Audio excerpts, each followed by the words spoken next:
As I said at the outset, we're with these incredible workers who have amazing brain power. They are electricians, welders, mechanics, engineers. This is a business that is among the most advanced in the world in battery storage, well service, fracking pumps, and other highly advanced technology. And I want to recognize the incredible team we have of MPs: Pat Kelly, Greg McLean, Dalwinder Gill, Amanpreet Gill, John Barlow, David McKenzie, David Bexty, and the great Stephanie Kuzi. I think Stephanie's the MP for this area. Are you not? I am not. This is not who? This is. Oh, this is Jazz. Jazz isn't here, but so you're going to have to step in for him then. You'll do that.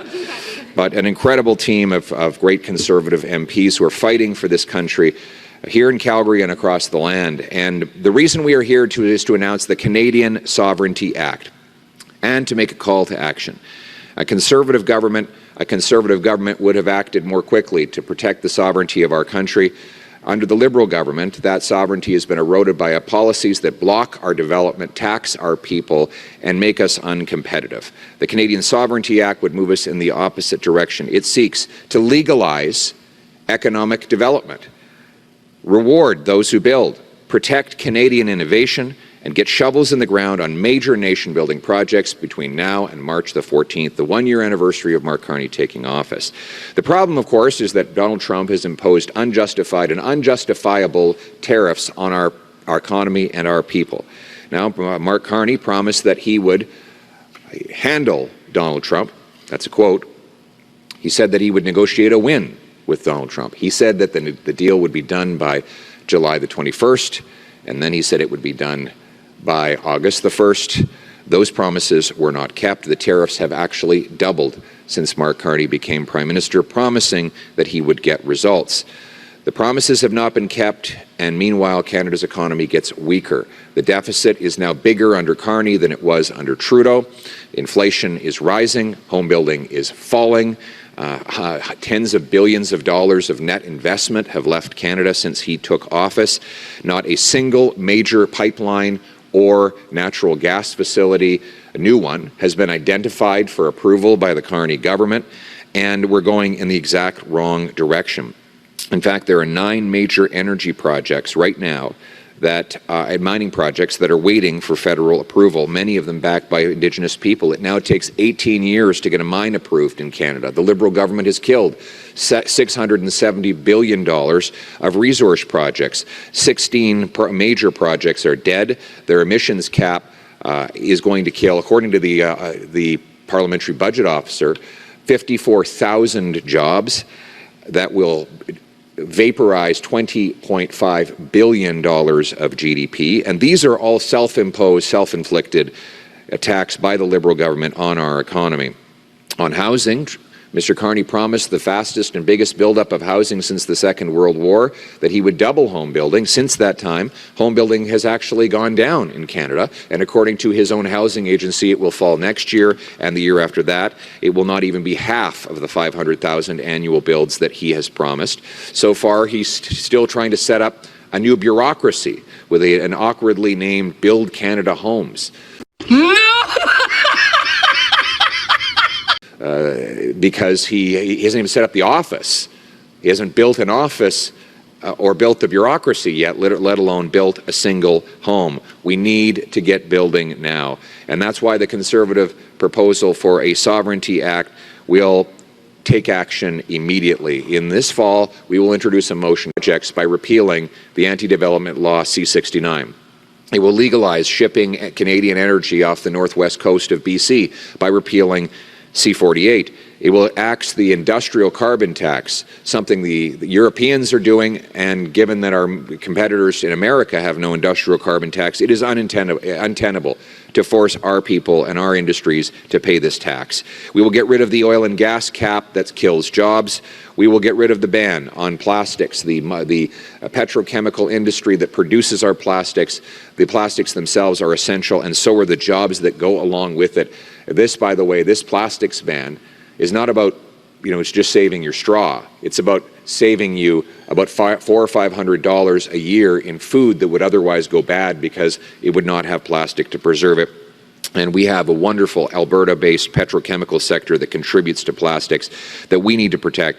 We'll get rid of liberal censorship laws that prevent our energy companies from talking about their incredible achievements and their environmental stewardship. We will legalize into the future your right to drive a gas or diesel-powered truck or car by repealing the liberal EV mandate. All of this will be in one bill. Next, we're going to reward those who build. We'll get rid of the capital gains tax when you reinvest your proceeds here in Canada. This will cause a boom in Canadian investment. Here in Canada, we get about half the investment per worker as they do in the United States of America. We get about 14, 15 grand of investment per worker in Canada. In the States, it's 28 grand, both measured in US dollars. No wonder that the American economy is leaving us behind. We need to reward investment by letting people who sell one asset and reinvest the money in Canada do so without capital gains tax. We will give free trade bonuses to the provinces, paying them the economic benefit that results from them opening their markets to fellow Canadians. We'll protect innovation by requiring in this law that the minister do a review and present a plan to stop the mass sell-off of Canadian inventions, discoveries, and innovations. We pay for all these incredible technological breakthroughs in Canada, often with tax dollars that subsidize it at university research and elsewhere, and then it's sold off to the Americans.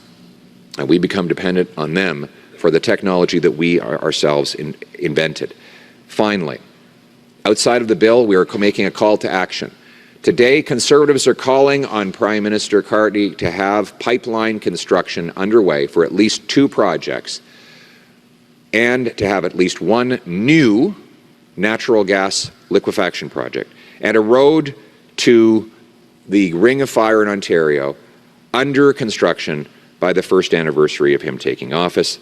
The Prime Minister can and must do this, and he can do it by consulting First Nations as required under Section 35 of the Constitution. Now, you might say, this is too ambitious. How could you possibly get a pipeline under construction in mere months? Well, he's been in office already since last March, and he said, and I quote, we need to think big and act bigger. We need to do things previously thought impossible at speeds we haven't seen in generations. I couldn't agree more. That doesn't happen through meetings, through plans and speeches and forums and press releases. It happens through action. We need shovels in the ground, and we need deadlines to make those shovels dig and get things done. This is a test of leadership. Now is a time for action. We're calling on the Prime Minister to live up to his words and the very boastful promises that he made during the election. We do this because we want to put our country first. We want Canada to be truly economically self-sufficient and sovereign. And we want this to be once again a country where hard work earns a powerful paycheck that gives people a great life and an affordable home on a safe street. That was the Canadian promise that the country made me when I was growing up here in Calgary, Alberta, about 10 or 15 minutes from where we are right now. And I want that promise for every single Canadian. That is our purpose. This is our plan. Let's get it done. Thank you very much. Thank you. We'll now take questions from the floor. Oh, you're holding it. Okay, cool. G'day, Emma Graney with the Globe and Mail. Thank you. Question here, when you're talking about getting pipelines built, there are no projects being proposed right now. There's none on the table. BC has already said, hey, we don't really want a new oil pipeline. How do you overcome those kinds of hurdles? And just on the tariff question, which counter tariffs do you reckon should be removed? Thank you very much. I think there's 3 questions there. Yes. First 2, that's okay. It was well executed, a hat trick. Let's start with the chicken and egg problem. So this is, the opponents of pipelines are using this very cleverly.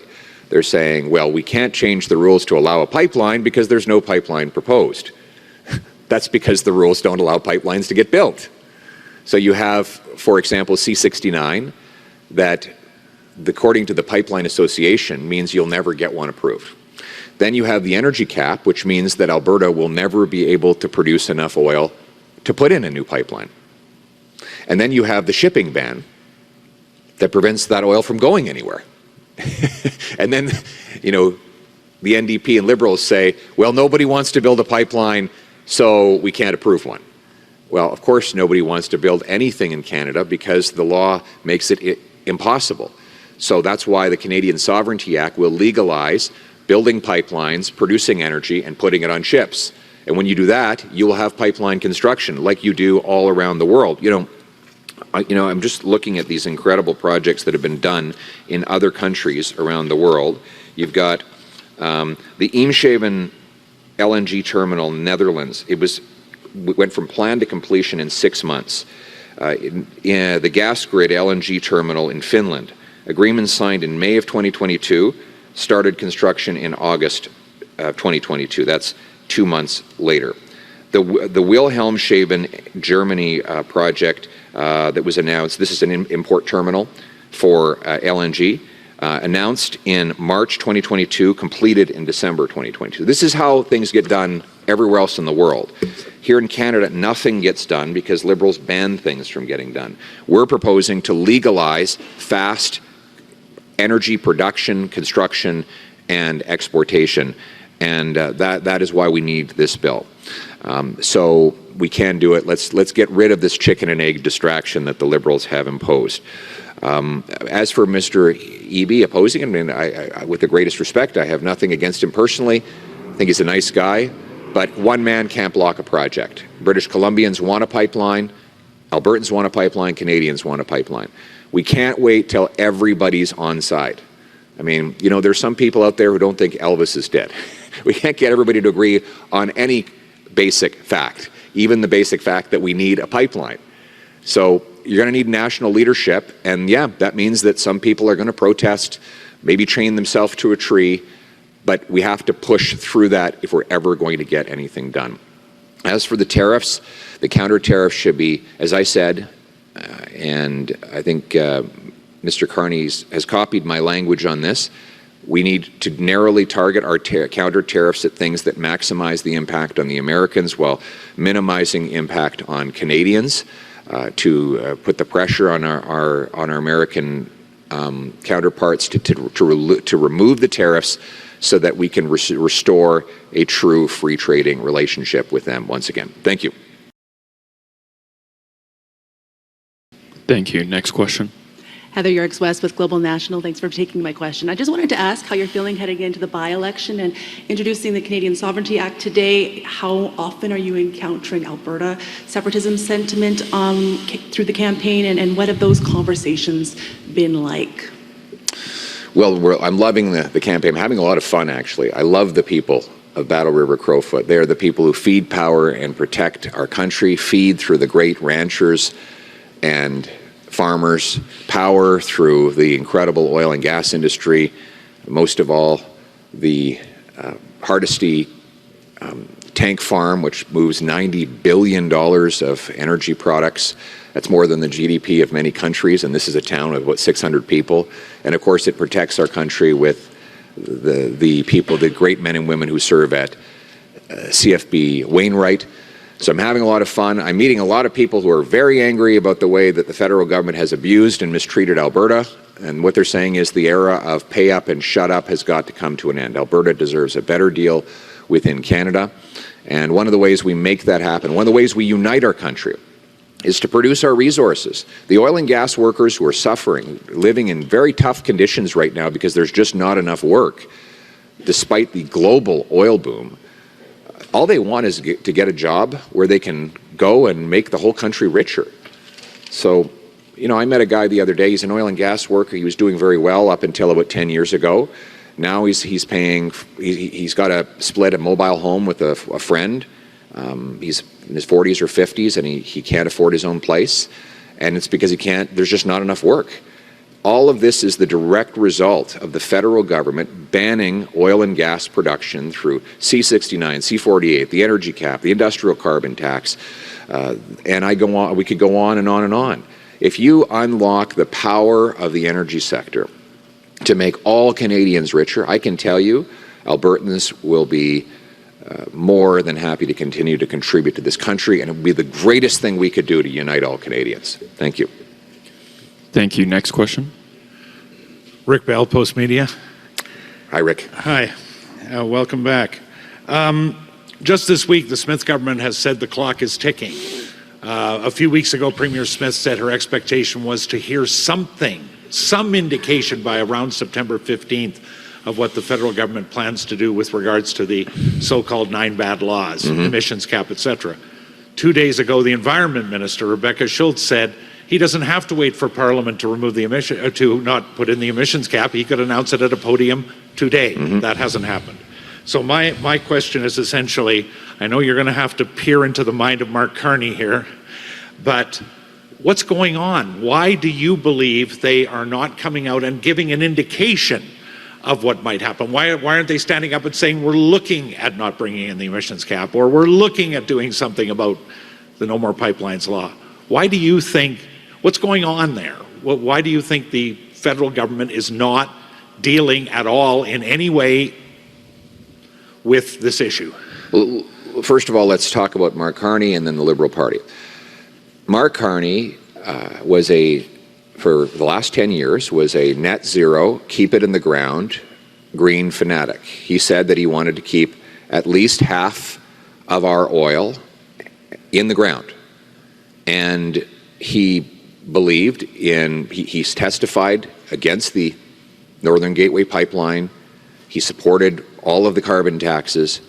He's publicly spoken out in favor of the electric vehicle mandate to ban your gas and diesel-powered cars. Now, he's tried to present himself as some big change because he looks and sounds different than Justin Trudeau, but he has supported all of the same policies. And what he's doing right now is dragging the puck and trying to drag people along into believing that he will one day do something. But he hasn't done anything other than hold a lot of meetings and make a lot of bold statements.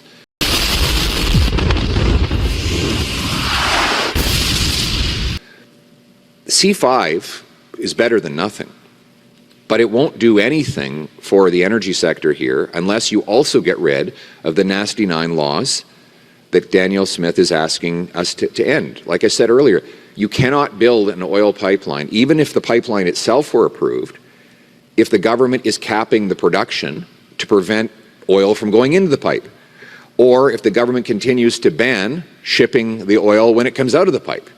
So it's not enough to just pass one law that gives himself the power to cherry pick projects.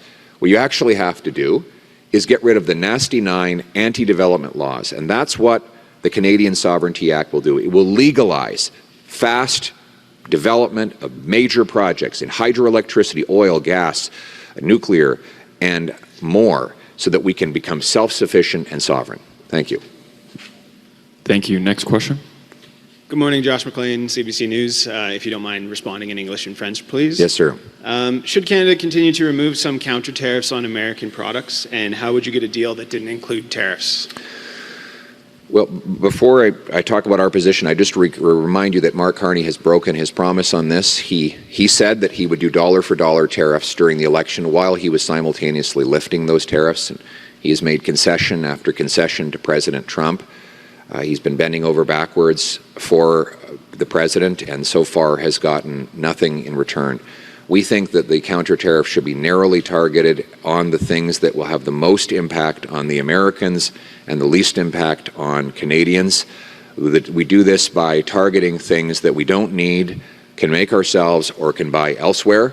That will allow us a minimal opportunity cost in seeking the products from other places, while increasing the political pressure on the Americans to get a deal that will allow Canada to have unfettered access to the American market.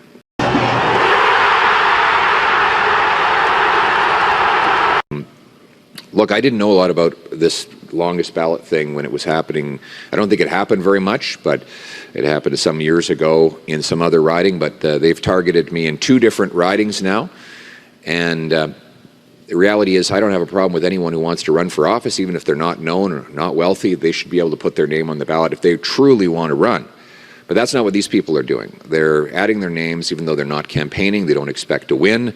They just want to inundate the ballot to confuse the situation, make it harder for people to vote, people with vision problems, the elderly, others who have difficulty are going to have a harder time voting. And it shouldn't be allowed. The simple solution is just say that if you want to be a candidate, you have to get, several hundred signatures of your own. You can't just use the same 100 or 200 signatures for all the candidates, and every candidate should have their own financial agent. If you did that, this interest group would not be able to pull off this stunt and this scam, and so that's why we're proposing to change the law to make sure that this longest ballot stunt never happens again. Thank you. Thank you. This will be the final question.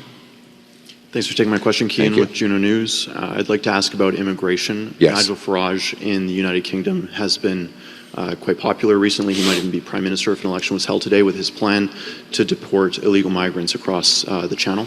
Donald Trump, same thing. He just launched a father-son recruitment campaign for ICE. It seems like the entire Western world, including the Liberals, have realized that out-of-control immigration is a problem, but Canada's the only country without a solution to fix it. And you don't have sovereignty without control of the borders. So I'm wondering what your plan is to fix it and get illegal migrants out of this country. Thank you. Well, for anyone who has been deemed inadmissible needs to leave, and they need to be deported. Anyone who commits a crime while they're in Canada, they need to be immediately detained, and when their detention is complete, they need to be deported from the country. We need to track down the roughly 600 criminals that the Liberals have lost track of. That means using all our security agencies to find out where they are, to locate them, arrest them, put them on planes, get them out of Canada. We need to make it clear that anyone who commits a hate crime or an act of violence against an identifiable group should be, that is not a citizen and not a permanent resident, needs to be deported from this country. We need to get rid of the incentives for people to come here that are not real refugees. So we need a review of all the benefits that go to people who come as asylum claimants, to make sure they're not getting more benefits than Canadian taxpayers get. And those that arrive last should be their cases should be treated first, so that they know that they'll be leaving quickly. That will get the message back to the country of origin that if you come to Canada and you're not a real refugee, your case will be heard in a few weeks and you'll be back in your own country. That would, right now, there's the opposite incentive. People who are not real refugees come into Canada and they say, well, even if I'm rejected, I'll have 7 or 8 years of appeal, during which time they get all kinds of benefits. If it was very clear that the benefits wouldn't be there, that they would be sent back within a couple of weeks, they wouldn't come in the first place. We need to secure our borders to stop the crossings. And more broadly on immigration, we need to bring way down the numbers of international students, of temporary foreign workers, that are flooding our markets with low-wage labor. The big corporations love it because they can drive down wages for Canadian youth who are facing unprecedented unemployment. The temporary foreign worker program was not meant to drive down wages. It was meant to fill jobs that Canadians could not or would not do, particularly in agriculture. Now it's just become a full-purpose thing that Starbucks or anyone else can use to drive wages down. If they're having a hard time getting Canadian youth working, what they need to do is raise wages. So we need to cut back on the temporary foreign worker program. And finally, the overall number needs to go down. Over the next several years, we actually need more people leaving than coming. That's net negative migration. And so that's what I've said. We've got these millions of people whose visas are going to come up. When their visas run out, they're not eligible to stay. They need to be told to leave, and if they don't leave, then obviously they need to be deported, and that will allow us our housing, health care, and jobs to catch up with the number of people in our country. Thank you. Thank you. That concludes this presentation. All right. Thank you, guys.